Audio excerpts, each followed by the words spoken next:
The Berenstain Bears and the Bully. If a cub gets beat up, that's usually when he or she vows to make sure it doesn't happen again.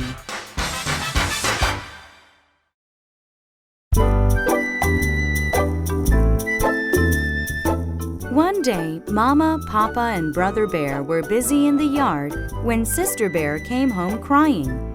Her face was scratched and dirty, and her clothes were torn. "What happened to you?" asked Mama. "Please tell us," said Papa. Brother couldn't believe how beat up Sister looked. Her jumper and blouse were torn. Her face and fur were a mess. Even her pink bow was drooping. "Did you fall?" asked Mama. Sister shook her head no. "Was there an accident?" asked Papa. Once again she shook her head no. "I think I can tell you what happened," said Brother. "It looks to me like somebody beat her up." "Beat her up? That's outrageous," said Papa. "Who in the world would beat up a sweet little cub like Sister?" asked Mama. "A bully might," said Brother. That's when Sister stopped crying long enough to get some words out.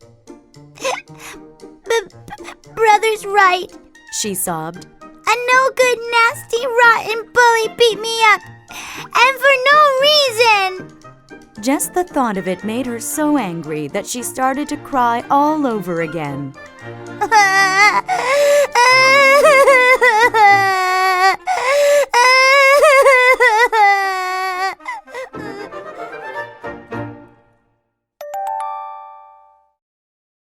Mama and Papa helped Sister up the steps and into the house. After a drink of water, she calmed down enough to tell them what had happened. "Lizzie, Queenie, and I were playing tag at the playground when this new cub, a no-good bully named Tuffy, stuck out a foot and tripped me. So I got up and said, 'Why don't you watch where you put your feet?' Before I knew what was happening, it was pow, bam, whammo, and I was flat on my back with this Tuffy character sitting on my chest, rubbing dirt in my face." "Outrageous!" roared Papa. "Where's my hat? I'm going over to that playground and—" Mama pulled Papa aside. "You're going to do no such thing," she said. "But something has to be done," Papa said. "Indeed it does," agreed Mama. "But right now we have to take care of Sister." She turned to call, "Brother, would you please get me a wet washcloth?" "Where's Brother?" "Don't know," said Sister. "He was here one minute, and the next minute he was gone."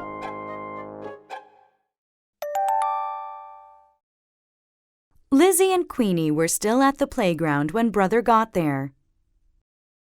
"I've got a knuckle sandwich for some bully named Tuffy," he said. "Where is he?" "Brother," said Lizzie. "I think there's something you ought to—" "Never mind the small talk," he growled. "Just point him out and get out of the way." Lizzie shrugged and pointed to the small building that housed the boys' room and the girls' room.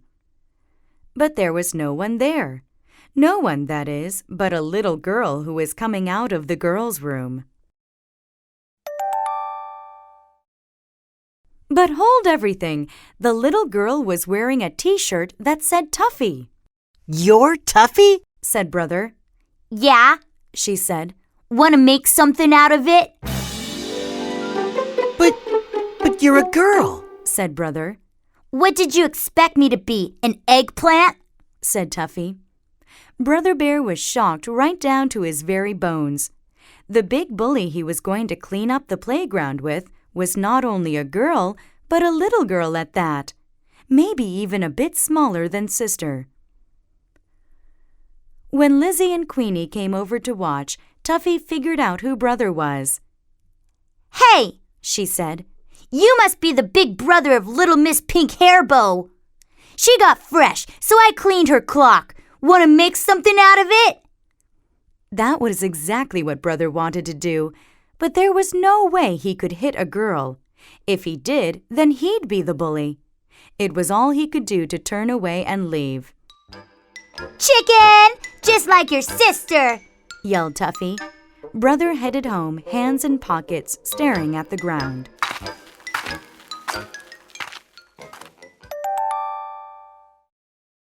Something had to be done, but what? As he passed the school, Brother got an idea, but he would have to hurry. It was Friday afternoon and the school would be closing for the weekend. He hoped Mr. Grismeyer, the gym teacher, hadn't left yet. When Brother got home, he was carrying something in a big bag. Instead of going in the front door, he quietly opened the side hatch and dropped the bag into the cellar. Then he closed the hatch and rejoined the family by going in the front door.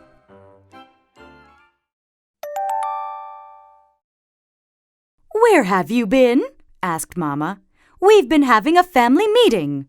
I was just checking out the playground," Brother said. "And no doubt you found out that Tuffy is a girl," said Mama. "We've been discussing the situation and have pretty much decided that the best thing for Sister to do is simply to avoid this awful Tuffy person. Then, too, you'll be at school and you can keep an eye on Sister. What do you think of the plan?" "It's okay," said Brother. "but Sister's the one that got beat up. What does she think?" It's okay, I guess. said Sister. But what I'd really like to do is punch that Tuffy's nose right through her face, then kick her in the shin, then knock her down, and— "Now, Sister," said Mama, "we've been through all that." Good, thought Brother. Sister and I are on the same wavelength. Before dinner, Brother passed Sister a note. It said, "Important, meet me in the cellar at 7 o'clock." The first thing Sister saw when she showed up for the secret meeting was one of Mama's big bags of dried beans sitting on a stool. There was a drawing of a face marked Tuffy taped to it, and Brother was standing beside it holding the bag he had gotten at school. He also had a book. "What's this all about?" asked Sister. "It's about that Tuffy character and you not getting beat up again," Brother said. "Sounds good so far," said Sister. "Mama's bag of beans is a punching bag," Brother said. "A punching bag named Tuffy," said Sister. "Perfect." She gave the beans a pretty good punch. "Not bad," said Brother. "What's in the other bag?" Sister asked. "Boxing gloves. Brother said. And this book is called The Art of Self-Defense." "Where did you get all this stuff?" asked Sister. "From Mr. Grismeyer. I told him I had a friend who was having trouble with a bully. We've got it just for the weekend. It goes back Monday morning." "Then what are we waiting for?" Sister said. "Let's get started." Sister turned out to be a good student of the art of self-defense. With Brother's help, she learned the left jab, the right cross, the left hook, and the uppercut. She also learned to duck, and she punched Mama's dried beans silly.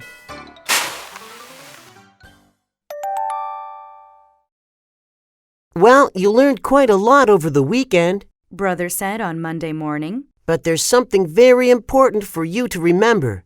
You still have to avoid Tuffy. She's a mean little thing. She was even ready to take me on." "Don't worry," said Sister. "I can still feel where she socked me on the jaw." Sister did a good job of avoiding Tuffy. She avoided her all day Monday and all day Tuesday. But at recess on Wednesday, Tuffy did something so mean and nasty that Sister just had to do something. Tuffy was throwing stones at a baby bird that couldn't fly yet. "Stop that, you bully!" shouted Sister. "You'll hurt that baby bird." "Well, if it isn't Little Miss Pink Hairbow," said Tuffy. "You know something? I'd much rather hurt you." She rushed at Sister with her hard little fists ready. But Sister was ready too. She had her left out and her right up, protecting her jaw. When Tuffy threw a hard right, Sister ducked, then hit her square on the nose with a right cross. That quickly, Tuffy found herself sitting on the ground with a bloody nose.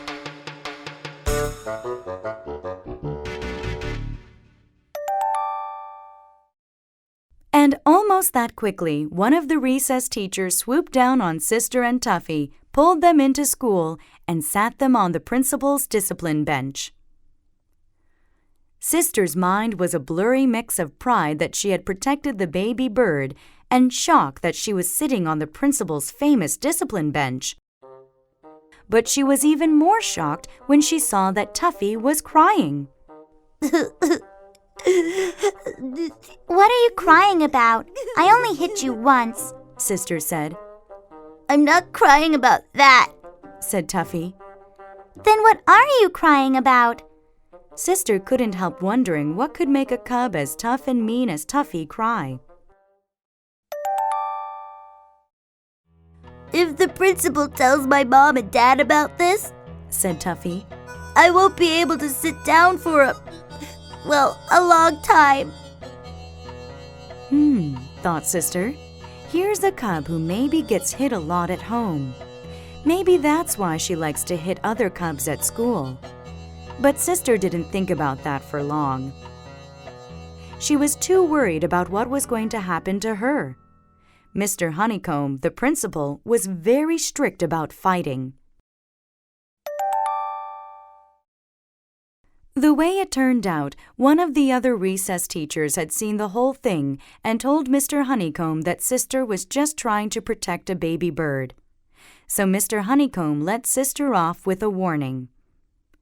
As for Tuffy, the principal didn't call in her parents. But she did lose a week of recess, and she had to visit the school psychologist twice a week for quite a while.